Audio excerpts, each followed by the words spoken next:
నమస్తే. ఈరోజు మన స్టూడియోలో ప్రముఖ ఆధ్యాత్మికవేత్త, ఆస్ట్రాలజర్ బ్రహ్మశ్రీ సుభాష్ శర్మ గారు మనతో ఉన్నారు. గురుగారితో మాట్లాడదాం. గురుగారు నమస్కారం. శ్రీమాత్రే. గురుగారు, మార్చి నెల 2025 మిథున రాశి వారి పరిస్థితి ఎలా ఉండబోతుంది? గ్రహస్థితి ఎలా ఉంది? ఎలాంటి రెమెడీస్ చేసుకుంటే మంచి ఫలితాలు ఉంటాయి అంటారు? తప్పకుండా తెలియజేస్తాను. ముందుగా ప్రేక్షకులందరికీ శ్రీమాత్రే నమః, శ్రీ గురుభ్యో నమః. మిథున రాశి వారికి కనుక చూసుకున్నట్టయితే వ్యయ స్థానంలో గురు సంచారము, 9వ స్థానంలో శని సంచారం నడుస్తుంది.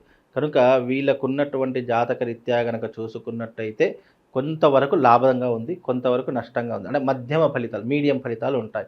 ఆర్థికపరమైనటువంటి విషయాల్లో సమాంతరంగా ఉంటుంది. డబ్బు సంపాదిస్తారు, అదే రకంగా ఖర్చు, అప్పు మాత్రం చేసుకోరు.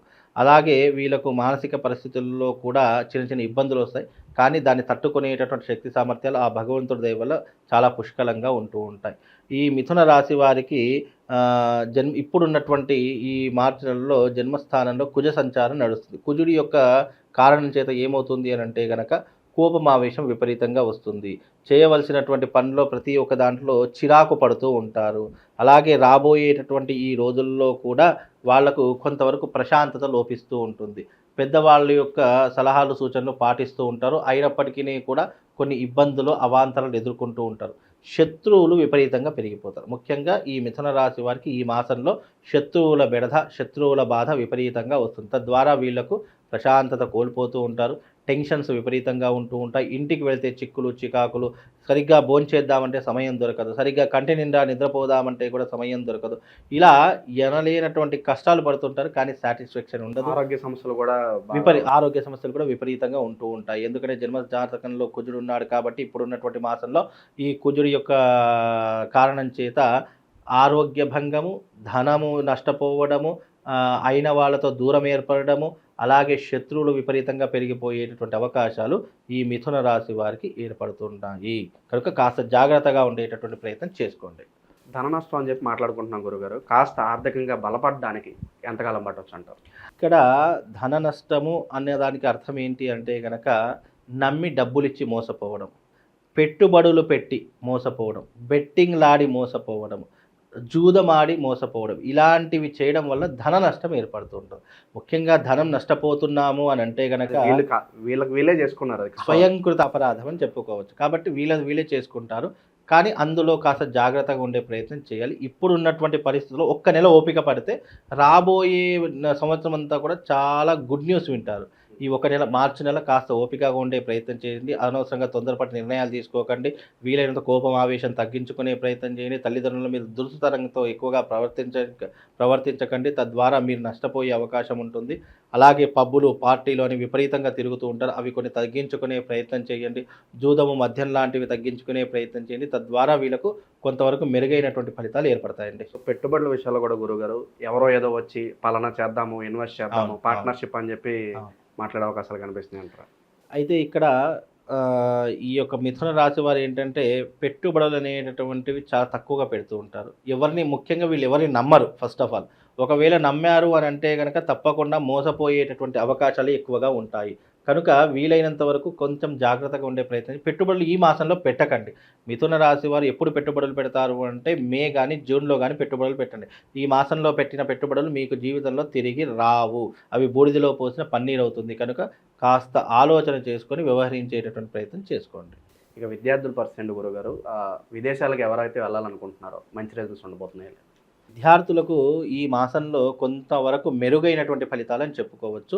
అంత చెప్పుకోదగ్గటువంటి నెగిటివ్ ఇంపాక్ట్స్ అయితే ఏం లేవు. ఉద్యోగస్తులకు ఇంకొక నెల వెయిట్ చేయాల్సి ఉంటుంది. కొంతవరకు ఇప్పుడు ఎంత ప్రయత్నం చేసినా ఉద్యోగ అవకాశాలు దొరకకపోవడం, లేదా ఉన్న ఉద్యోగాలే ఊడిపోవడము, ప్రమోషన్స్ నిలిచిపోవడం, ఇలాంటివి జరుగుతూ ఉంటాయి. కనుక కాస్త జాగ్రత్తగా ఉండే ప్రయత్నం చేసుకోండి. ఈ రియల్ ఎస్టేట్లోను, స్టాక్ మార్కెట్లోను పెట్టుబడులు పెట్టుకోవచ్చు అంటారు? ఇప్పుడున్నటువంటి ప్రస్తుత కాల పరిమితి ప్రకారము పెట్టుబడులకు దూరంగా ఉంటే మంచిది. ఎందుకంటే జన్మజాతకంలో కుజుడు ఉన్నాడు మిథున రాశిలో. కుజుడు యొక్క సంచారము చేత ఏమవుతుంది, పెట్టుబడులు పెడతారు కానీ అవి తిరిగి రావు. మళ్ళీ మనకు వస్తాయో లేవో అనేటువంటి గ్యారంటీ కూడా లేదు. అందులోనూ ఇప్పుడున్నటువంటి విషయంలో వీళ్ళు ఏ రకమైనటువంటి వృత్తి వ్యాపారం చేసుకుంటున్నారో, ఏ రకమైనటువంటి ఉద్యోగం చేసుకుంటున్నారో అందులోనే కొంతకాలం గడిపేటటువంటి అవకాశాన్ని ఏర్పరచుకోవాలి. అనవసరంగా తొందరపడి నేను దాంట్లో జంప్ చేస్తాను, దీంట్లో జంప్ చేస్తాను, అనవసరంగా ఉన్నదాన్ని పోగొట్టుకుంటానంటే మాత్రం ఎవరు కూడా ఏం చేయలేరు. ఉన్న దాంట్లోనే ఈ ఒక నెల గడిపేసేయండి. ఉగాది తర్వాత, ఆఫ్టర్ ఏప్రిల్ మే తర్వాత మీకు మెరుగైనటువంటి ఫలితాలు కనిపిస్తాయి. సో ఆ మెరుగైన ఫలితాల్లో ఈ కోర్టు వ్యవహారాలు, భూ కబ్జా గురైన వాళ్ళు, పోలీస్ స్టేషన్ చుట్టూ తిరిగే వాళ్ళు, సో వీళ్ళకి కూడా ఆ టైం ఆ తర్వాత టైం తర్వాత ఇప్పుడు ఈ మిథున రాశి వారు ఎవరైతే కోర్టు కేసులు ఇంకొంతకాలం ఎదుర్కోవాల్సిన పరిస్థితులు ఉంటాయి. ఇక పోలీస్ స్టేషన్ చిక్కులు చికాకులు ఏదో ఒక దాని మీద పోలీస్ స్టేషన్ మెట్లెక్కే అవకాశం ఏర్పడుతూ ఉంటుంది. అందులో కొంతవరకు జాగ్రత్త, సమన్వయం పాటించాలి. ప్రతి దానికి రియాక్ట్ కాకూడదు, ఓవర్ రియాక్ట్ ఎక్కువగా కాకూడదు. ఎవరో ఏదో చెప్పారని చెప్పేసి వాళ్ళ మాటలు పట్టించుకొని మనం అనవసరంగా తొందరపడి నిర్ణయాలు తీసుకోకుండా ఉంటే బాగుంటుంది. కోర్టు కేసులు అంటారా, కొంత వాళ్ళకు ప్రొలాంగ్ అయ్యే అవకాశం ఉంటుంది.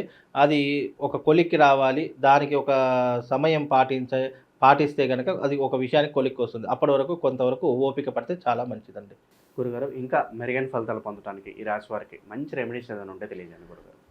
ముఖ్యంగా మిథున రాశి వారికి మంచి రెమెడీ అంటే గనక వీళ్ళు శివారాధన చేసుకుంటే కొంతవరకు కలిసి వస్తుంది. ముఖ్యంగా శివశక్తి స్ఫటికలింగం దొరుకుతుంది. ఆ స్ఫటికలింగాన్ని పూజించి మంత్రించి మీ దగ్గర పెట్టుకోండి. తద్వారా వీళ్ళకు శుభం లాభంతో పాటు మంచి అదృష్ట యోగం కూడా కలుగుతుంది. మీకు శివారాధనకు సంబంధించినటువంటి ఒక మంత్రం చెప్తాను. ఆ మంత్రాన్ని ప్రతిరోజు 108 సార్లు పారాయణం చేసుకోండి.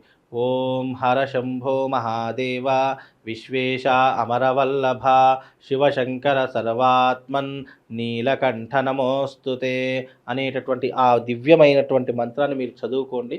తద్వారా మీకు శుభం లాభంతో పాటు అదృష్ట యోగం కూడా కలుగుతుంది. మామూలుగా ద్వాదశ రాశుల వారి యొక్క ఫలితాలు మెరుగ్గా ఉండాలి, ఏ రాశి వారైనా సరే వాళ్ళు జీవితంలో సుఖంగా సంతోషంగా ఉండాలి అనుకుంటే అందరికీ యూనివర్సల్ ఒకటి చెప్తాను.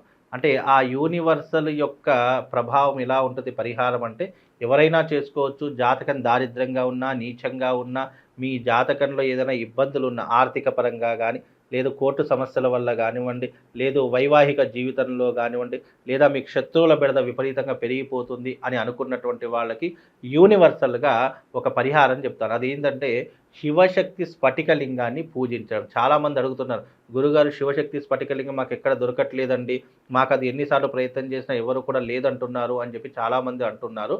అయితే శివశక్తి స్ఫటికలింగం అనేటటువంటి మీకు చూపిస్తాను.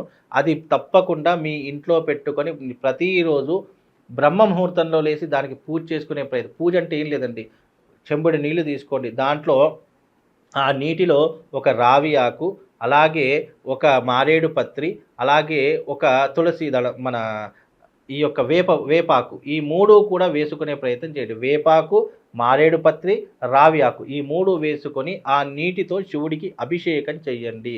తద్వారా మీ జీవితంలో ఉన్నటువంటి ద్వాదశ రాశుల యొక్క సకల కష్టాలన్నీ కూడా దూరమైపోతాయి. అది ఎలా ఉంటుంది అనేటటువంటి చాలామందికి తెలియదు. ఇది శివశక్తి స్ఫటికలింగము.